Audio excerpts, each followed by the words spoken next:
नमस्कार। अक्सर ये सवाल मन में आता है ना कि दिल्ली और चंडीगढ़ जैसे शहर जो इतने अहम हैं वो राज्यों से अलग क्यों हैं। तो आज हम भारतीय संविधान के इसी बड़े दिलचस्प पहलू को समझने वाले हैं, केंद्र शासित प्रदेश, जिन्हें हम यूनियन टेरिटरीज भी कहते हैं। तो सबसे पहला और सबसे बड़ा सवाल यही उठता है कि भाई एक राज्य और एक केंद्र शासित प्रदेश, आखिर इनमें बुनियादी फर्क क्या है। सच पूछें तो यही वो सवाल है जो इस पूरी व्यवस्था की नींव है, और आज हम इसी को डिकोड करने वाले हैं। ठीक है, तो चलिए अब इसमें थोड़ा और गहराई में उतरते हैं। सबसे पहले तो ये समझना होगा कि ये केंद्र शासित प्रदेश, ये यूनियन टेरिटरीज आखिर हैं क्या, और हमारा संविधान, उसका पार्ट 8 इनके बारे में क्या कहता है। तो देखिए, सबसे जरूरी बात, और ये इसके नाम में ही छिपी है, यूनियन टेरिटरी, यानी एक ऐसा इलाका जिस पर सीधे सीधे केंद्र सरकार का यानी सेंट्रल गवर्नमेंट का शासन चलता है। अब सोचिए, राज्यों की तो अपनी चुनी हुई सरकारें होती हैं, है ना, जो अपने सारे मामले देखती हैं। लेकिन यूनियन टेरिटरीज में ऐसा नहीं है। यहाँ असली पावर, जो फाइनल अथॉरिटी है, वो केंद्र के पास होती है। बस यही है सबसे बड़ा और सबसे बुनियादी फर्क। और अगर हम आज की बात करें तो भारत में कुल 8, जी हाँ, 8 केंद्र शासित प्रदेश हैं। वैसे ये नंबर हमेशा से ऐसा नहीं था। समय के साथ देश के प्रशासनिक ढांचे में जैसे जैसे बदलाव हुए, ये संख्या भी बदलती रही है। अच्छा, तो सवाल ये उठता है कि अगर इन पर सीधा केंद्र का शासन है, तो फिर इनका रोजमर्रा का कामकाज, जो डे टू डे एडमिनिस्ट्रेशन है, वो कौन देखता है। यहीं पर तस्वीर में आते हैं भारत के राष्ट्रपति और उनके द्वारा नियुक्त किए गए प्रशासक यानी एडमिनिस्ट्रेटर। तो ये प्रशासक आखिर होते कौन हैं? देखिए, ये तो जाहिर सी बात है कि राष्ट्रपति जी तो दिल्ली में हैं। वो हर यूनियन टेरिटरी का रोज का काम खुद तो नहीं देख सकते। तो बस यहीं पर प्रशासक का रोल आता है।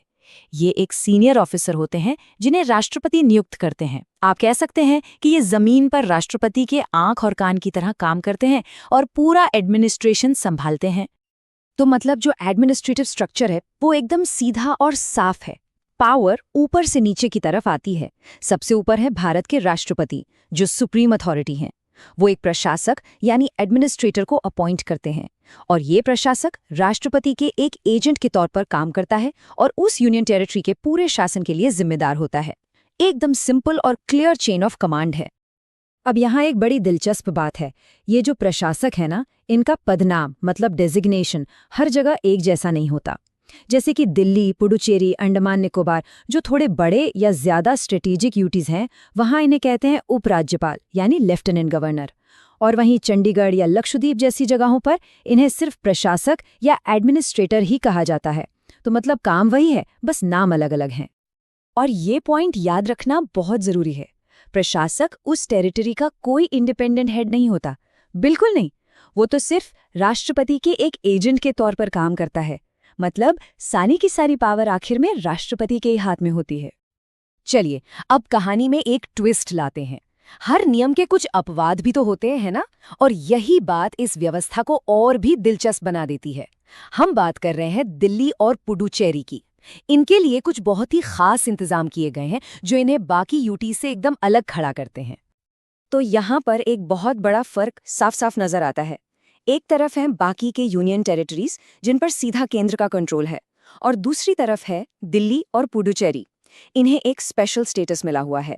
इन्हें अपनी खुद की विधानसभा यानी लेजिस्लेटिव असेंबली और एक मंत्री परिषद मतलब काउंसिल ऑफ मिनिस्टर्स रखने का अधिकार है। सीधे शब्दों में कहें तो इनके पास राज्यों की तरह ही एक चुनी हुई सरकार होती है। खासकर अगर दिल्ली की बात करें तो उसे ये स्पेशल स्टेटस मिला था 1991 में, 69वें संविधान संशोधन के जरिए।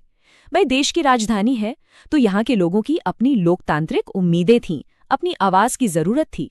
बस इसी को पूरा करने के लिए इसे राष्ट्रीय राजधानी क्षेत्र यानी national capital territory of Delhi बनाया गया। लेकिन कहानी में एक और पेंच है। इस स्पेशल स्टेटस की भी अपनी कुछ लिमिट्स हैं, कुछ सीमाएं हैं।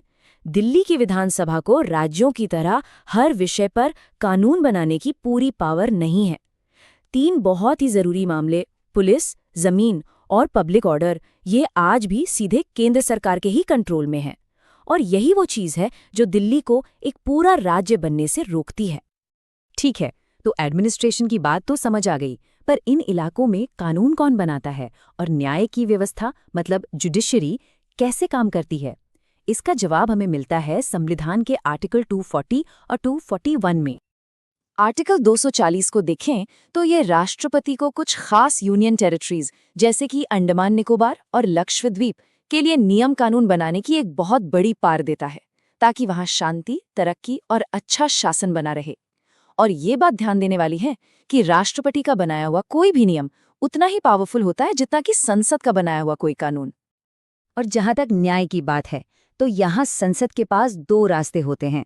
पहला, वो किसी यूनियन टेरिटरी के लिए उसका अपना अलग हाईकोर्ट बना दे। इसका सबसे अच्छा उदाहरण है दिल्ली, जिसका अपना हाईकोर्ट है।